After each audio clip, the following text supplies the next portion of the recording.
Hola, ¿qué tal? Somos el grupo número 2 y vamos a tratar el tema de elementos de contención. Para comenzar, empezaremos hablando sobre muros de contención. Los muros de contención son estructuras que proporcionan soporte lateral a una masa de suelo y deben su estabilidad principalmente a su propio peso y al peso del suelo que esté situado directamente arriba de su base. Los muros de contención constituyen partes propias de muchas cimentaciones y su proyecto es una de las funciones del ingeniero especialista en cimentaciones.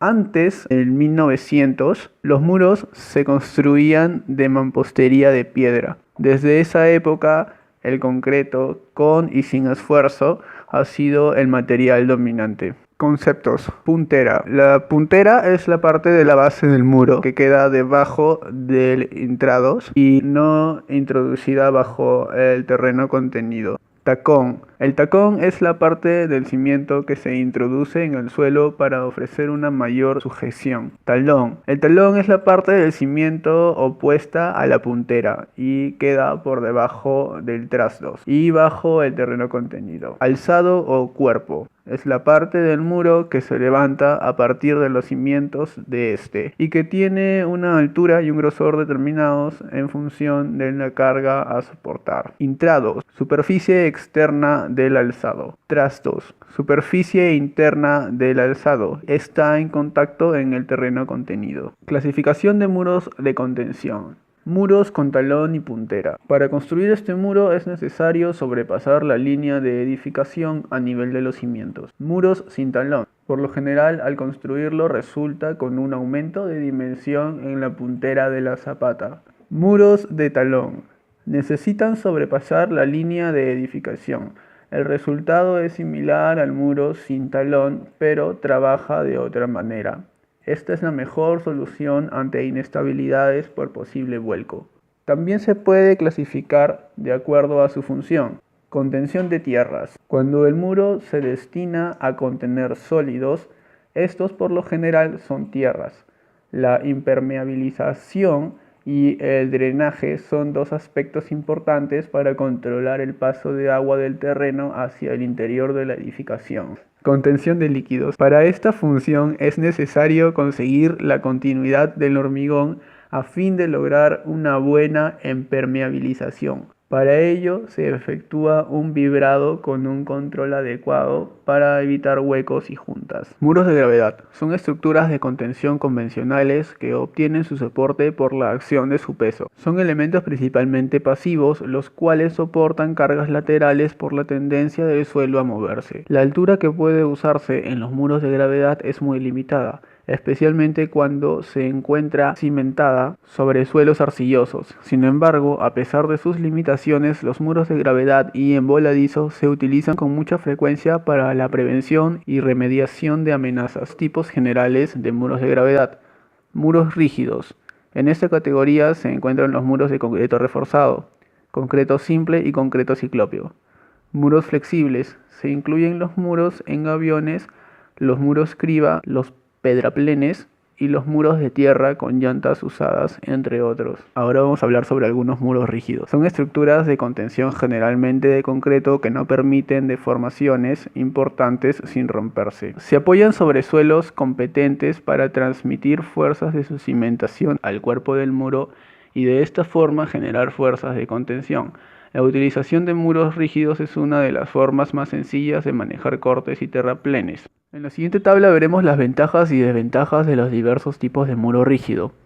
Reforzado. Los muros de concreto reforzado pueden emplearse en alturas grandes, superiores a 8 metros, previo su diseño estructural y estabilidad. Se utilizan métodos convencionales de construcción en los cuales la mayoría de los maestros de construcción tienen experiencia. Desventajas. Requieren de buen piso de cimentación y son poco económicos en alturas muy grandes y requieren de formaletas especiales. Su poco peso lo hace poco efectivo, en muchos casos de estabilización de deslizamientos de masas grandes de suelo.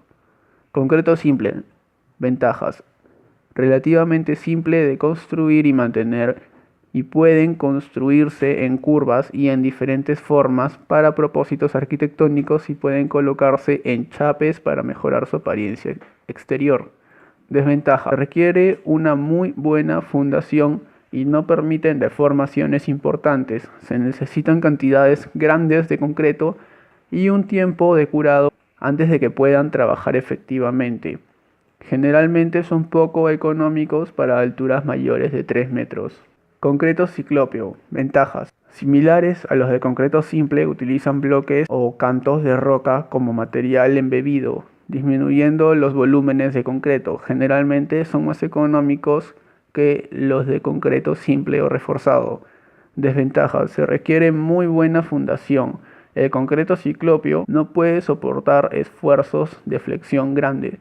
Se requiere la disponibilidad de bloques de roca. Muros de concreto simple. Los muros de concreto sin refuerzos son masas relativamente grandes de concreto, las cuales trabajan como estructuras rígidas.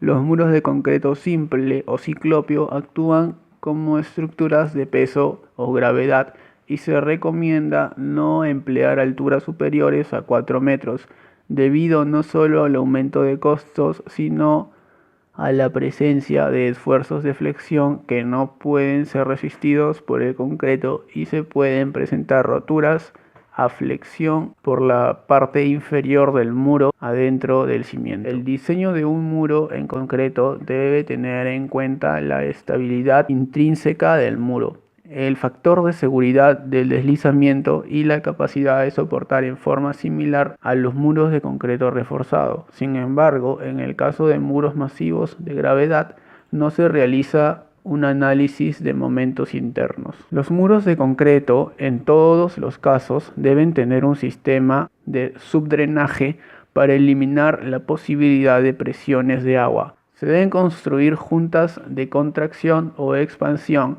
En ningún caso deben tener distancias superiores a 10 metros. Si los materiales utilizados poseen coeficientes altos de dilatación por cambio de temperatura, las juntas deben colocarse a menos de 8 metros de distancia entre ellas. La pendiente de la pared del muro debe tener una inclinación similar a la recomendada para muro de concreto reforzado. Los muros de concreto deben cimentarse por debajo de la superficie de falla con el objeto de obtener fuerzas de reacción por fuerza del movimiento que aportan estabilidad, no solo al muro sino al deslizamiento.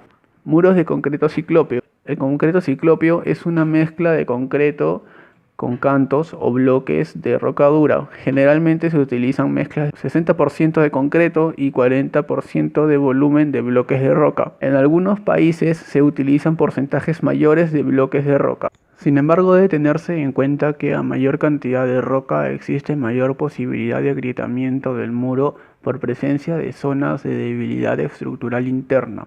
El diseño de un muro de concreto ciclópeo es muy similar a un muro de concreto simple. Diseño de muro de concreto ciclópeo. Para el diseño de muro de concreto ciclópeo se deben tener en cuenta la totalidad de los criterios indicados anteriormente para los muros de concreto simple y adicionalmente los siguientes criterios. Deben utilizarse bloques de roca angulosa. Si se requiere utilizar bloques redondeados, estos deben romperse o rajonearse para que tengan caras rugosas y bordes angulosos. Es muy importante una buena adherencia entre los bloques de roca y el concreto. Los muros de concreto ciclópeo poseen resistencia baja a la tensión y no se permiten muros esbeltos. No se debe utilizar bloques de roca frágil o blanda. Muros de concreto reforzado.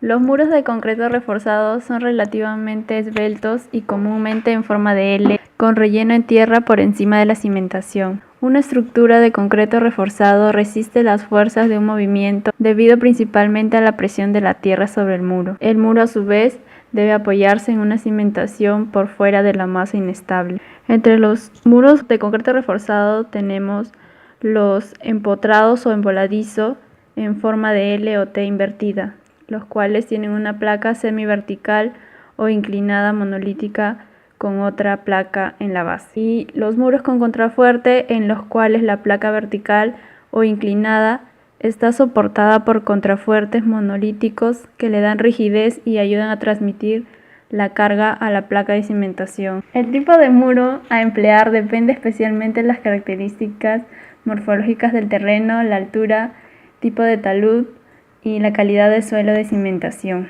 Para el diseño estructural se recomienda suponer que la placa vertical del muro se encuentra totalmente empotrada en la placa de cimentación. El peso del suelo sobre el cimiento se debe considerar como parte integral de la masa del muro en el cálculo de fuerzas. Calcular la capacidad de soporte de la cimentación teniendo en cuenta todos los pesos y fuerzas externas. La fricción del suelo-muro en su parte posterior no debe tenerse en cuenta en deslizamientos por no existir desplazamiento a lo largo de este plano. Se considera que el suelo se desplaza solidariamente con el muro. Se recomienda suponer que el plano de aplicación de las presiones activas es el plano vertical, tomado en el extremo posterior del cimiento del muro. En la mayoría de los casos es necesario colocar un dentellón o tacón de cortante para mejorar la resistencia al deslizamiento. Este dentellón debe tener refuerzo suficiente para resistir los esfuerzos de cortante. Un muro en concreto reforzado es generalmente económico y viable para alturas de hasta 8 metros. Para alturas mayores, el espesor de la placa semivertical aumenta en forma considerable y el muro resulta ser muy costoso. Se debe tener en cuenta que la utilización de contrafuertes o estribos generalmente disminuye el costo comparativamente con un muro empotrado en L o en T invertida. La pendiente de la pared de fachada se le debe asignar una inclinación ligera para evitar la sensación visual de que el muro se encuentra inclinado. Generalmente se recomienda una pendiente de 1 en 50. En todos los casos, estos muros deben contener un sistema de drenaje detrás de su pared vertical y un sistema de lloraderos o salidas para el agua represada detrás del muro. Debe tenerse en cuenta que aún en el caso de suelos completamente secos, la presencia del muro puede inducir el represamiento de pequeñas cantidades de aguas de infiltración. Es importante la construcción de juntas estructurales para evitar fisuras o grietas relacionadas con cambios de temperatura. Y la distancia recomendada entre juntas no debe ser mayor de 10 metros a lo largo del muro en la estabilización de deslizamientos. En suelos estables puede ser hasta de 20 metros. El propósito de este muro es resistir las fuerzas ejercidas por la tierra contenida y transmitir esas fuerzas en forma segura a la fundación o a un sitio por fuera de la masa analizada de movimiento.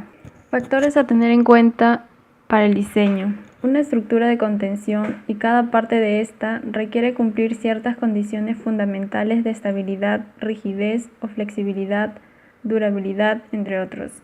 Durante la construcción y a lo largo de su vida útil, en muchos casos se requiere plantear alternativas para poder cumplir con las necesidades de un proyecto específico. Estas alternativas pueden requerir de análisis y cálculos adicionales de interacción suelo-estructura. En todos los casos, el diseño debe ser examinado de una manera crítica a la luz de la experiencia local. Cuando una estructura de contención no satisface cualquiera de sus criterios de comportamiento, se debe considerar que ha alcanzado el estado límite. Durante el periodo de diseño se debe discutir en toda su extensión todo el rango posible de estados límite. El estado límite último es el estado en el cual se puede formar un mecanismo de falla, bien sea en el suelo o en la estructura. Para simplicidad en el diseño debe estudiarse el estado inmediatamente anterior a la falla y no el colapso total del muro. El estado límite de servicio es el estado en el cual no se cumple un criterio específico de servicio. Los estados límite de servicio deben incluir los movimientos o esfuerzos que hagan que ver una estructura deformada o fea, que sea difícil de mantener o que se disminuya su vida útil esperada. También se debe tener en cuenta su efecto sobre estructuras adyacentes o redes de servicio. Siempre que sea posible, una estructura de contención debe diseñarse en tal forma que se muestren signos visibles de peligro que adviertan de una falla. El diseño debe evitar que pueda ocurrir falla súbita o rotura sin que hayan ocurrido previamente deformaciones que indiquen que puede ocurrir una falla. Se recomienda en todos los casos que las estructuras de contención tengan suficiente ductilidad cuando se acerquen a una falla. Las estructuras flexibles son mucho más durables en el caso de deformaciones importantes. Las estructuras rígidas son más vulnerables. Con respecto a la durabilidad y mantenimiento, una durabilidad inadecuada puede generar un costo muy alto de mantenimiento o ser causa de que la estructura de contención alcance muy rápidamente su estado límite de servicio o su estado límite último. Por lo tanto, la durabilidad del muro y la vía de diseño, junto con los requisitos de mantenimiento, deben ser considerados en el diseño, seleccionando adecuadamente las especificaciones de los materiales de construcción, teniendo en cuenta el clima local y el ambiente del sitio donde se plantea colocar la estructura. Por ejemplo, el concreto, el acero y la madera se deterioran en forma diferente de acuerdo a las circunstancias del medio ambiente reinante. El relleno detrás de la estructura depende de los materiales disponibles, las condiciones del sitio, la carga que se vaya a colocar sobre el relleno y el tipo de muro. El relleno ideal generalmente es un material drenante, durable, de alta resistencia y rígido, que esté libre de materiales indeseables. Sin embargo, la escogencia final del material depende de su costo y disponibilidad contra el costo de utilizar materiales de menor calidad pero de comportamiento aceptable. El relleno detrás de un muro generalmente no debe contener turba, material vegetal, maderas, materiales orgánicos o degradables, materiales tóxicos, susceptibles a combustión, caucho, metales, plásticos o materiales sintéticos, lodo, arcillas expansivas, suelos colapsables o materiales solubles. Igualmente, el relleno no debe ser químicamente agresivo. Por ejemplo, la presencia de sulfatos en los suelos puede acelerar el deterioro del concreto o el acero. Todos los materiales que se coloquen detrás de las estructuras de contención, incluyendo los filtros, deben ser compactados. Al especificar el grado de compactación del relleno y de los filtros, debe tenerse en consideración las funciones que estos materiales van a cumplir. Muro de contención en ménsula. Muro en ménsula es un muro de sostenimiento construido de hormigón armado, resistente al vuelco y al deslizamiento gracias a la zapata en voladizo sobre la que se apoya. Son muros en concreto armado cuyo perfil común es el de una T o L. Utilizan parte del peso del relleno para asegurar la estabilidad. Es el tipo de muro de mayor uso y resulta económica hasta altura de 10 a 2 metros. Las partes. El muro en ménsula está compuesto principalmente de dos partes, el fuste y la cimentación. El alzado, fuste o cuerpo es la losa encargada de la contención de tierras, denominándose trasdos a la parte en contacto con las tierras e intrados a la parte vista. Ambas pueden ser verticales, aunque el intrados puede formar un cierto ángulo de inclinación con la vertical en forma de talud. La cimentación suele ejecutarse con zapata corrida y consta de un tacón, una puntera y un talón, aunque dependiendo de las condiciones donde se ejecuta, características del terreno, medianerías o medios constructivos de lo que se disponga. Puede carecer de alguna o de dos de esas partes. En ocasiones la base del muro puede apoyar sobre una losa de cimentación. Trasdos, cara en contacto con el relleno. Intrados, cara libre, aunque en algunos casos puede contener algo de relleno. Altura vertical entre arranque y coronación. Espesor superior, ancho en coronación. Espesor inferior, ancho en arranque, debe ser mayor o igual al espesor superior. Escalones, tramos en altura que tienen un cambio brusco de espesor, se puede realizar en una sola cara o en ambas. La forma puede ser en T invertida o en L, pudiendo llevar tacón en la base o no llevarlo. Muro en L, carece de talón y tacón, es el construido en zonas con medianería. Muro en T, no tiene tacón, para terrenos estables con gran rozamiento, donde no hay peligro de deslizamientos. Muro en L sin puntera, similar al primer caso, pero en este caso con talón y sin puntera. Muro completo, con talón, puntera y tacón. Muros de gravedad flexibles. Son estructuras masivas y flexibles que se adaptan a los movimientos. Su efectividad depende de su peso y de la capacidad de soportar deformaciones importantes sin que se rompa su estructura. Los muros flexibles son estructuras que se deforman fácilmente por las presiones de la tierra y se acomodan a los movimientos sobre el suelo.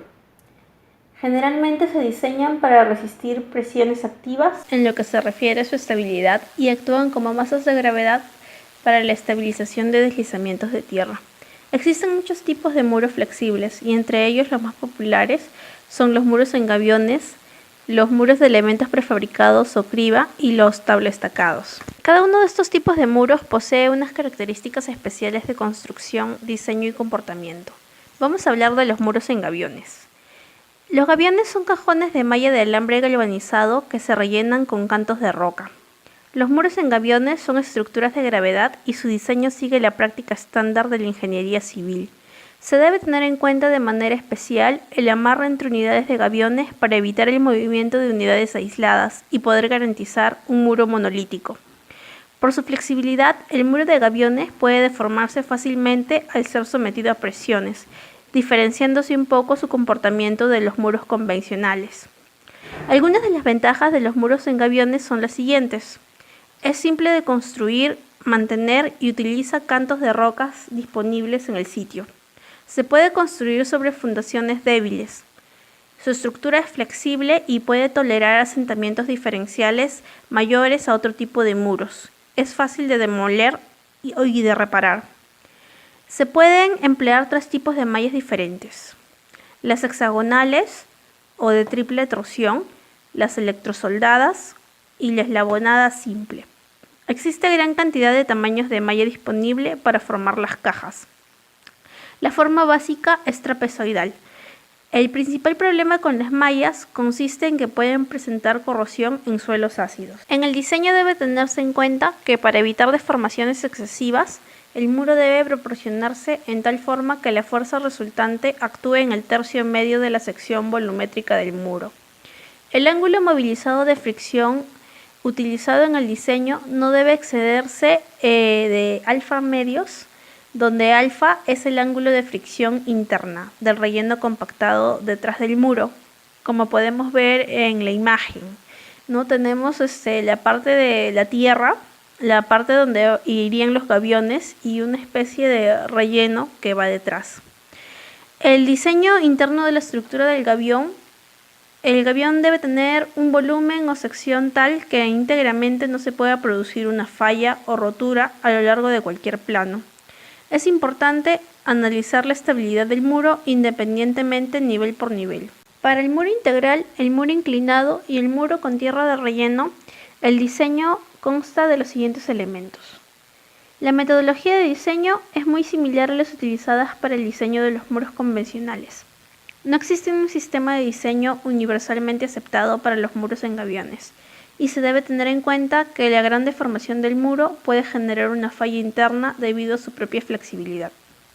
Las deformaciones internas pueden ser de tal magnitud que el muro no cumpla con el objetivo para el cual fue diseñado y no actúe como una estructura de contención. Para la contención de deslizamientos se utilizan muros anchos. Se debe realizar un número de análisis igual al número de niveles. Especificación de los elementos internos: el tipo de malla, el calibre del alambre, el tamaño de las unidades, el tipo y número de uniones, la calidad del galvanizado, el tamaño y la forma de los cantos. Se debe diseñar unión por unión la cantidad de alambre de amarre entre unidades. Se debe también definir si la malla es de triple torsión, electrosoldada o eslabonada, así como también el calibre del alambre de la malla, la escuadría del tejido de la malla, el peso del zinc por metro cuadrado de superficie de alambre y el tipo de uniones entre unidades. Es importante que en el diseño se incluya un dibujo de la forma cómo se amarran esas unidades, para facilitar así su construcción de forma adecuada. El tamaño máximo de los cantos debe ser superior a 2 veces el ancho máximo de la escuadrilla de la malla. Generalmente se utilizan cantos de diámetro entre 15 y 30 centímetros.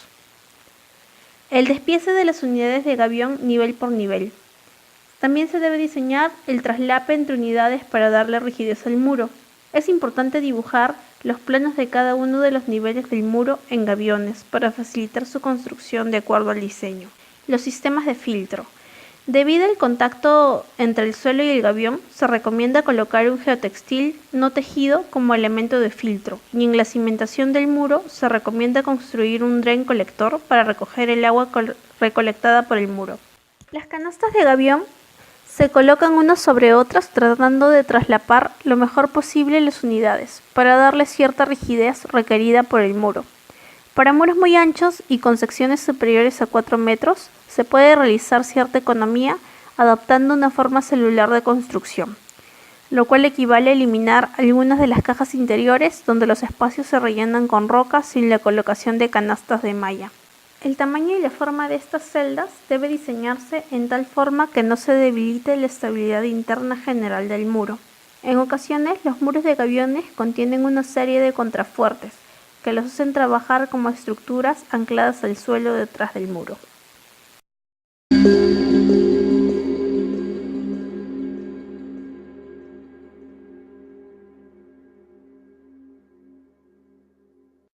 Tablestacados. Un tablestacado es un muro de contención flexible conformado por tablestacas.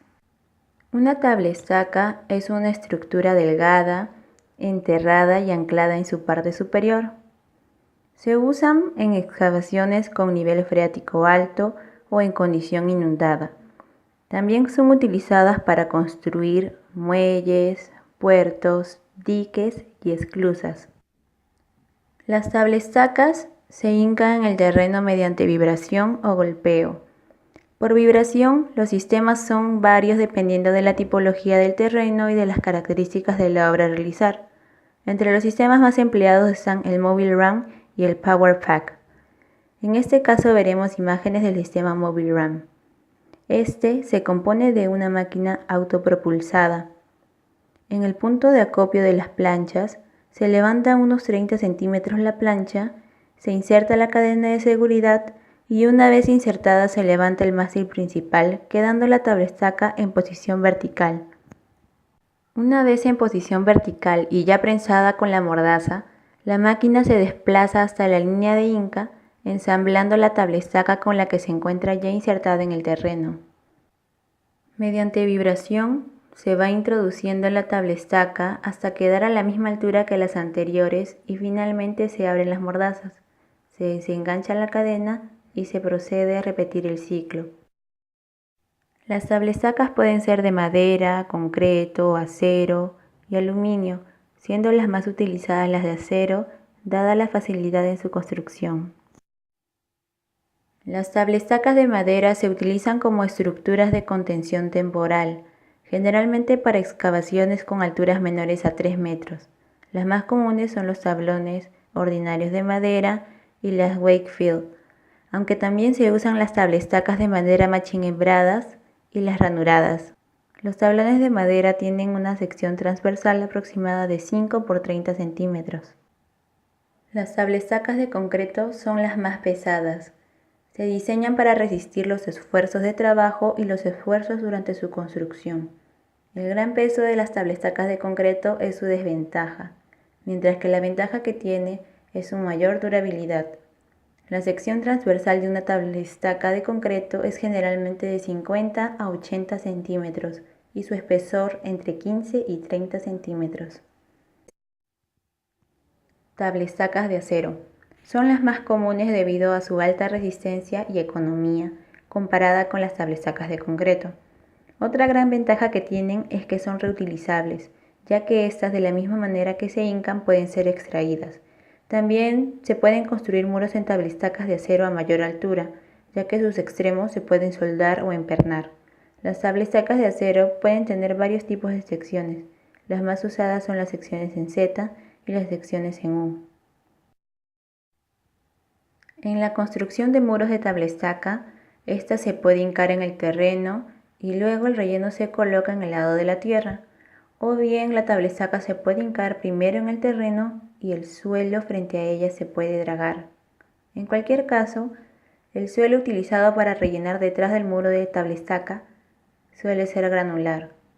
Por lo anterior, los métodos de construcción se pueden dividir por lo general en dos categorías: estructura rellenada y estructura dragada. La secuencia de construcción para una estructura rellenada.